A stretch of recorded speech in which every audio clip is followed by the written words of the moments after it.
Sa larangan ng palakasan, kailangan ng liksi ng katawan, talas ng isip, at tibay ng loob.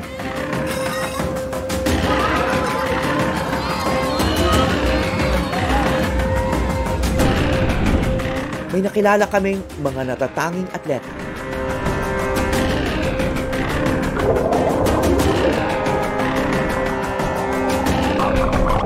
Hindi nila kailanman nasilayan ang finish line. Pero alam nilang mararating nila ito.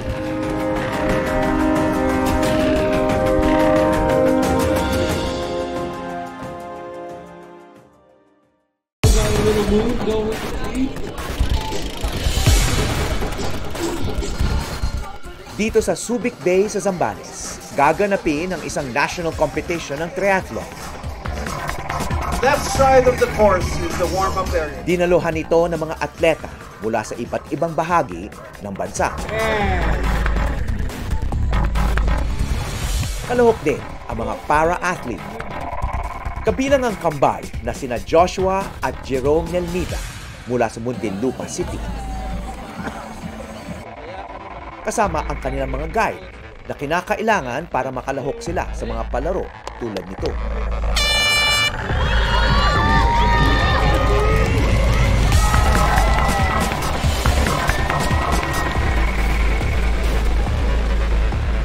Unang bahagi ng karera sa triathlon ang swimming.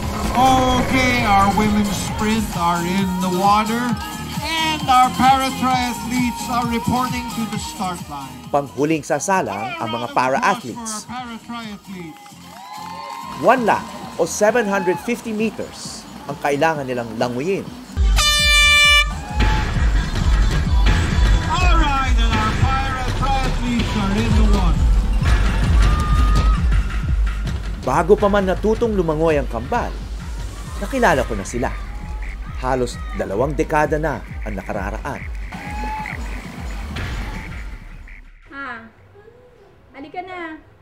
Sa aming dokumentaryong Blind Child noong taong 2007, 7 taong gulang pa lang ang kambal. Mahiyain noon si Joshua at nagtago pa nang kami ay dumating. O sige, mag-aaral tayo.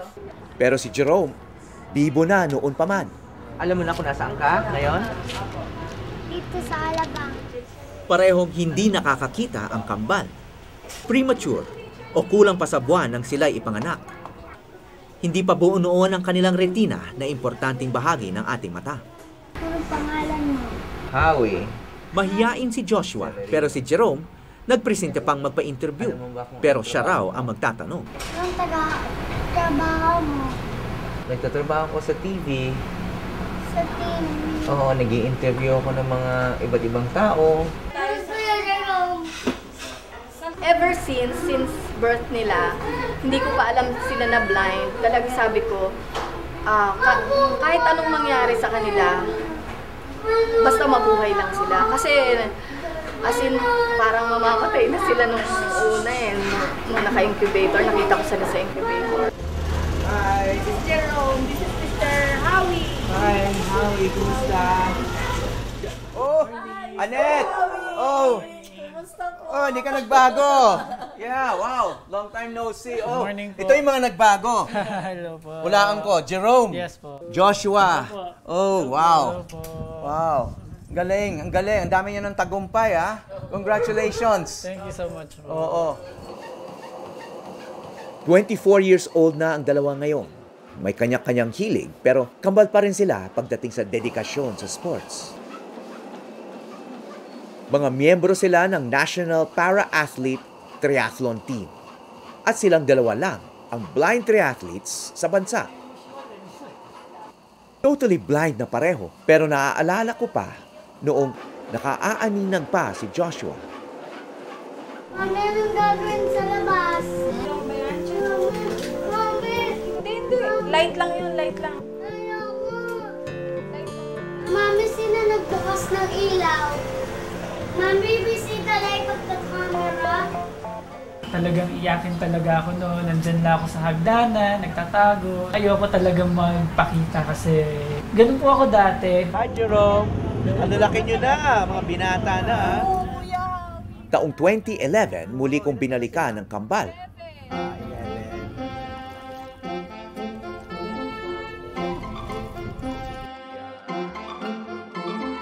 Ipinarana sa kanila ang iba't ibang posibilidad na maaaring maibigay sa isang bata.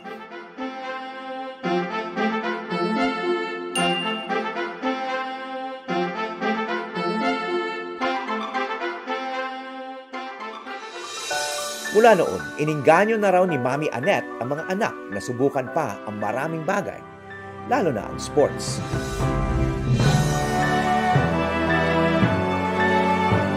Mukhang hindi siya nabigo. Bunga ito ng hirap at sakripisyo ng buong pamilya. Imagine yung visually impaired na makakuha ng isang gold medal and isang silver medal. Malaking achievement na laging sasabihin ng mga tao is kawawa. Ay, kawawa, blind, kambal pa. Parang doon ako mas na-challenge na, gagawin kong kakaiba yung anak ko. Gagawin kong iba ang mangyayari para sa buhay nila. Hindi sila kawawa. Grabe po talaga. Iba po yung suporta nila. Simula po nung maliit kami, until now po.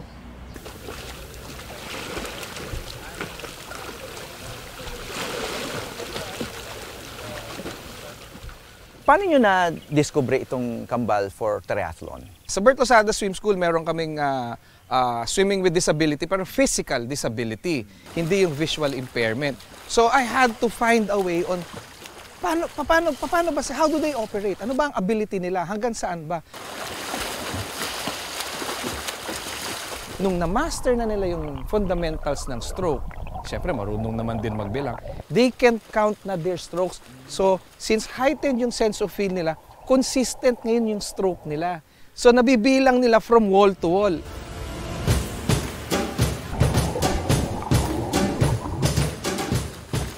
Sa totoong karera sa dagat, wala na ang mga floater na nagsisilbing gabay. Nakadepende sina Jerome at Joshua sa kanilang guides na mga atleta rin. At sa tulong ng isang tali. So swim tester po ang tawag namin dito.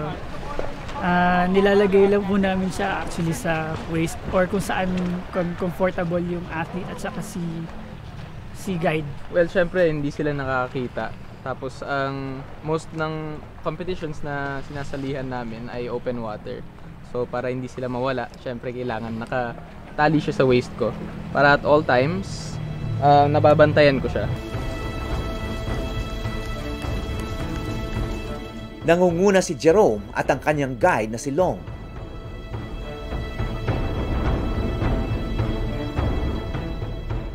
Sa karera man o ibang larangan, tagumpay na ang pagpapatuloy kahit madapa. Sa swim course, nahuli ng 2 segundo si Joshua at guide nitong si Bernard.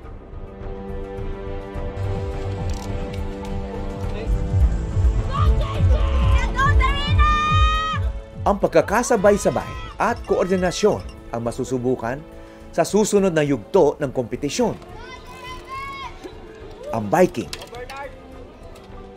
Isang loop sa course sa Subic o katumbas ng 20 kilometers ang kailangan nilang suungin. Nang magka-interes sa triathlon ang kambal, malaking problema noon ang gagamiting bisikleta. Coach, pwede ba kami sa triathlon? Tapos sabi ko, naku, sa triathlon, unang-una yung bike niya napakamahal. Hindi rin available sa Pilipinas yan, masyadong mahal. Hindi natin ma-afford. Nag-ambag-ambag daw ang kanilang grupo para mabilhan ng bisikleta si Jerome. Samantalang, donated naman ang unang bisikletang gamit ni Joshua. Ang first guide sila is ako tsaka yung brother ko, si Angelo. Kami yung mga first guides nila hanggang sa masyado na silang lumakas, hindi na namin masabayan. Naghanap si Coach Anthony ng makakasamang guide ng kambal. Ang requirements ko sa guide napakataas talaga. Kailangan, 1 is their physical fitness, 2 is yung sensitivity nila towards the partner. Si Bernard Cruz, 7 taon ng guide ni Joshua. Estudyante pa lang siya at varsity swimmer sa De La Salle University noong magsimulang maging guide. Si Long Amiladjid naman, ikalawang taon na bilang guide ni Jerome.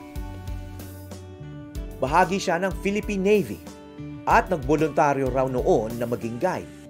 Kasi ikaw na yung ikaw na yung pinakamanobela niya kung sasakyan. Ikaw yung driver, ikaw yung lahat. Kung magkamali ka ng desisyon, may chance na masisira yung race na to. So doon din pumapasok yung dapat lamang ang resistensya namin kila kambal. Kasi hindi naman pwede kami yung hinihila-hila during the race. And also, ang leadership skills namin dapat ay intact din. Synchronized dapat ang bawat galaw. Kapag humina yung padjak ng isa, the other one suffers naman, and vice versa, which usually happens. Pero yung kailangan lang communication talaga on the bike. Sigawan din yun, kaya medyo mahirap.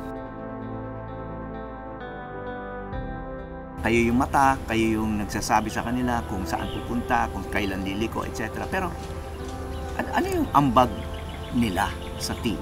So nakakatuwa lang talaga na they're breaking barriers and they're inspiring other people to also do the same, to break through your barrier and become a better person. Siyempre, you have to conquer yourself din, di ba? Ako kasi sir, personally, nabuhay ako sa dalawang konsepto ng katauhan sir. Yung isa is pinanganak para tumulong, isa naman pinanganak para tulungan. So sa kalagayan ko ngayon, nandoon ako sa part na kailangan kong tumulong. Pangarap ng maraming atleta na maging kinatawan ng bansa at makasali sa Olympics. Pero malabo na ito para kina Bernard at Long. Truthfully, hindi ko talaga maabot ang Olympics sea age. Siguro physically can't na. Pero because of them, parang naging possible na siya all of a sudden na umabot ako ng Paralympics if we train hard enough.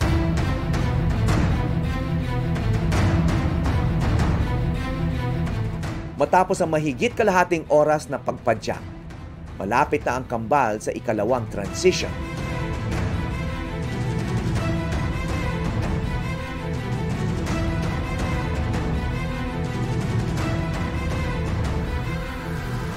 Halos sabay ang kanilang pagdating. Nauna lang ng 1 segundo sina Joshua at Bernard.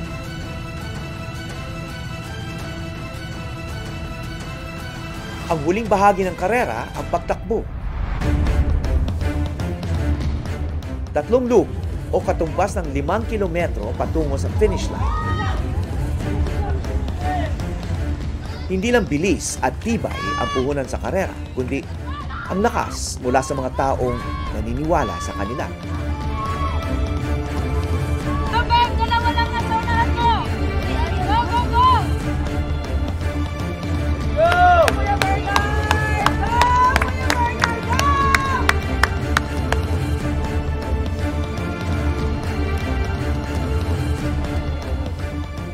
Kasama sa mga nag-aabang ay isang kababata ng kambal.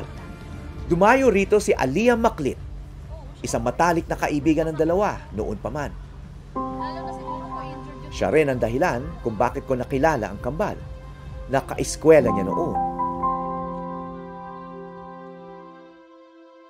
Si Aliyah Maclit ang kauna-unahang blind child na nakilala ko. Hi! Kumusta, Aliyah? Kumusta? Mabuti. Maria Aliyah B. Maclit, the fourth. Wala masyadong ipinagkaiba si Aliyah sa mga batang kaedad niya. Halika, Mr. Hawi, tutulungan kita. Ay, si Mr. Hawi daw. Hindi. Wala ka lang. Dali na, halika na. Alam mo kung anong ibig sabihin ng blind? Ako nga yung blind. Hindi ko matanggap, iyak na iyak. Gusto ko na mamatay. Sabi ko, ano ba naman to? Bakit ako? Sabi ko, bakit yung anak ko? Sabi ko, gano'n. Marami naman diyang, sabi ko, bet ako, wala naman akong ginagawang kasalanan. Eh, sabi nung panganay ko, siya yung siya nagbibigay ng lakas sa akin yung panganay ko. Sabi niya, hayaan mo ma, ano yan, gift yan ni Lord, wag ka nang umiyak, kapin gano'n. Sa mahigit 20 taon ko sa paggawa ng dokumentaryo, ang kwento ni Aliyah ang isa sa pinakamatagal kong nasubaybayan. Pagkatapos ng una naming tagpo noong 2007, binalikan ko siya noong taong 2011. 9 na taong gulang na siya at nasa grade 2. Kumusta na? Okay lang po. Ang tagal kita hinintay. Oo. Matagal natin di nagkita eh. Noong ko nakitang natupad sa wakas ang hiling ng kanyang namayapang ina na makapag-aral si Aliyah sa regular na paaralan. 4 na taon na naman ang dumaan. Muli kami nagkita ni Aliyah. It's PE time! It's PE time! Grade 6 na siya rito. Kayang makipagsabayan sa kanyang mga kaklase. Honor student pa rin. Gaya ng kambal, minsan ding sumali si Aliyah sa karera ng pagtakbo. Meron din siyang guide na nakakakita. Kilala namin si Aliyah. Aliyah, si Mr. Sajid Imaw. Nakilala ni Aliyah ang tanyag na eskultor na si Sajid Imaw na may kapansanan din sa paningin at itinuturing ng legally blind. Nagkaroon si Aliyah ng bagong pananaw sa sining. Sa gawang to nakikita ko kasi yung yung simplicity niya kasi yung pagkakaukit niya talagang simple lang talaga siya. Noong 2014, naging bahagi rin siya ng dokumentaryo ko tungkol sa aking kaibigan at cameraman na si Egay Navarro na pumanaw na. Si Egay ang kasama kong masaksihan ang paglaki ni Aliyah. Kuya Egay, marami po salamat sa maikling pagkakataon na nakilala ko po kayo. Huwag niyo po akong kalimutang ihay dyan kay Mama sa heaven. Ito na ang ika-5 dokumentaryo ko na kasama si Aliyah. Sinamahan siya ng kanyang amang si Jojo Maclit. Nalaman nilang bulag si Aliyah noong sanggol pa lang siya. Pina-check up namin yung pala cancer sa mata. So that time, tinaningan si Aliyah. Siya ngayon, magtatapos na sa koleyo. Sana magtuloy-tuloy hanggang makapag-asawa siya. Tayo naman nagkakaedad na. Let's go! Sa paglapit sa finish line,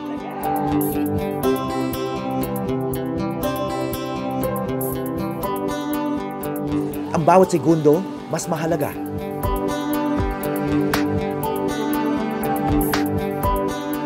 Nanguna ang team ni Joshua at Bernard. Matapos ang halos kalahating minuto, sumunod sina Jerome at Long. Sa final tally ng kompetisyon, sina Joshua at Bernard ang kampyon. Nasungkit nila ang record na hawak nina Jerome at Long noong nakaraang taon. Kumusta yung experience sa Subic nung linggo? Sobrang saya po kasi marami na naman po kaming nabigyan ng inspiration. And then during the race nga po sobrang ganado ako kasi maraming nag-cheer. Hindi karaniwan ang pagkapanalo ni Joshua dahil si Jerome ang kinikilalang mas malakas sa kanila. Anong pakiramdam mo nung nag-first si Joshua? Sobrang happy ako for him and for me, panalo niya, panalo ko yun. Hindi lang tagumpay ang naghihintay sa finish line. May isang boses ng nakaraan ang nakaabang. Hello. Hello. Sorry.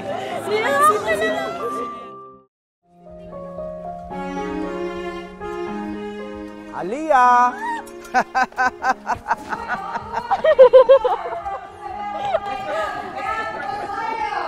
Kumusta na?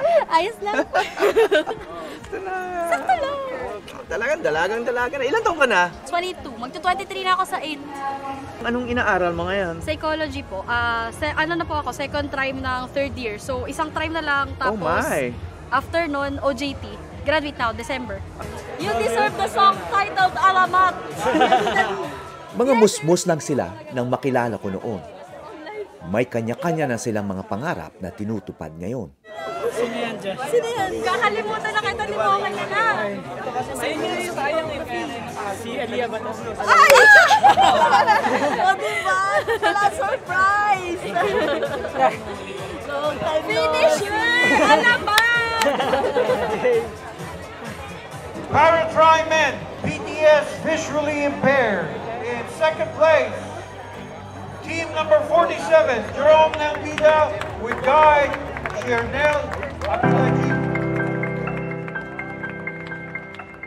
In first place, tandem number 46, Joshua Nambida and Bernard Cruz.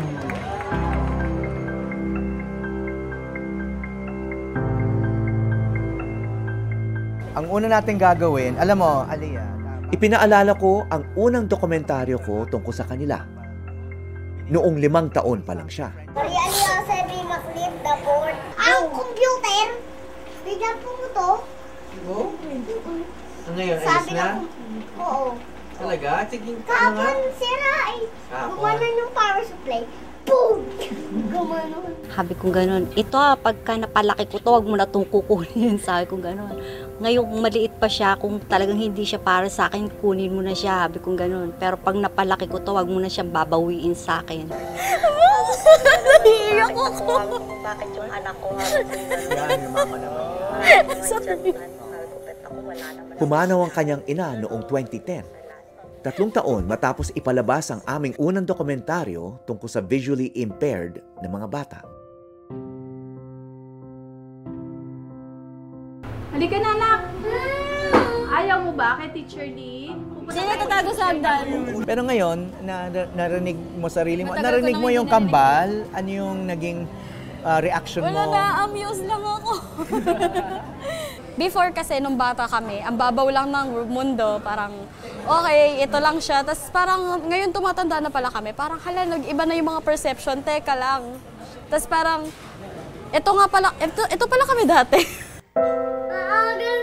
O sige, mag-aaral tayo. Ay, ito yung anak ko dati. Tapos ngayon, iba na sila. Nasa national team na sila. Parang, ang laki nung transformation. Ito yung pinaghirapan ko. Mayroon, balikan ko ngayon at age 28 or 29 or 30 years old. How do you imagine yourselves? Andito pa rin sa triathlon, pero yun, pag international competition na ako, sa mga pangalan ko. Sa music naman, graduate na ako sa course na sa music. Sa akin naman po, ikaw? Makabuo na ako maraming songs. Kasi po talaga ako, pagdating kasi sa songwriting, more of Christian gospel ako. In the depths of night, when shadows loom, hold on tight, let hope resume. Ang kambal pala ay may galing din sa musika. Oh, lift your weary eyes to the sky. Si Joshua ang composer at si Jerome naman ang singer. Nakikita ko yung sarili ko 5 years from now. Siguro hopefully. So may license na ako. Bilang? As psychologist. Naalala pa ng kambal na mahilig din akong magbisikleta.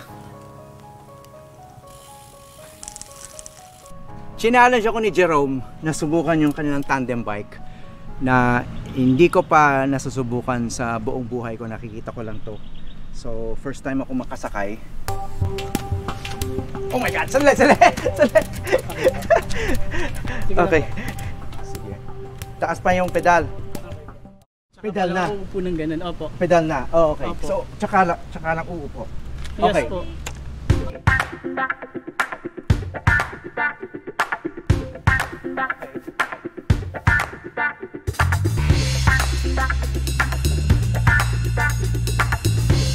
Hindi ko po inasahan na talagang yung bang magkiklik agad yung po natin yung pag nag-ride. Grabe, hindi ko po may paliwanag yung feeling ngayon. Thank you. Bagong po. Experience din sa akin. You're welcome po. You're welcome po. Sa bilis ng takbo ng mundo ngayon, lalo na sa larangan namin sa pamamahayag, bihira ang naibigay sa aming pagkakataon.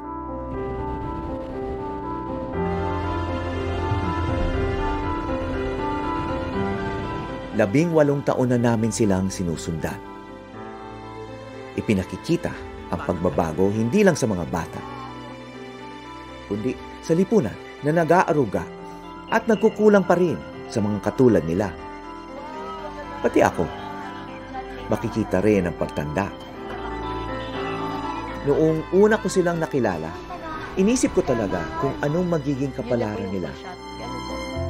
Hindi ko naman inaasahan na ilang beses ko silang mababalikan. Ngayon, may mga malinaw na aral. Kung anuman ang binigay na hamon sa iyo, maaring magtagumpay. Basta may nagmamahal na magulang. At may nagmamalasakit na tumulong. Lahat naman tayo may mapaghuhugutan ng lakas kung sisikapin. Ang hindi ko lang inaasahan noon, lalaki sila at pagdating ng araw, magbibigay din sila ng lakas sa akin. Sa dami ng sorpresa ng buhay, mukhang malayo pa ang finish line. Abangan ang susunod na kabanata. Okay. Mula Subic, Zambales, Muntinlupa City at Imus, Cavite, ako po si Howie Severino at ito ang Eyewitness.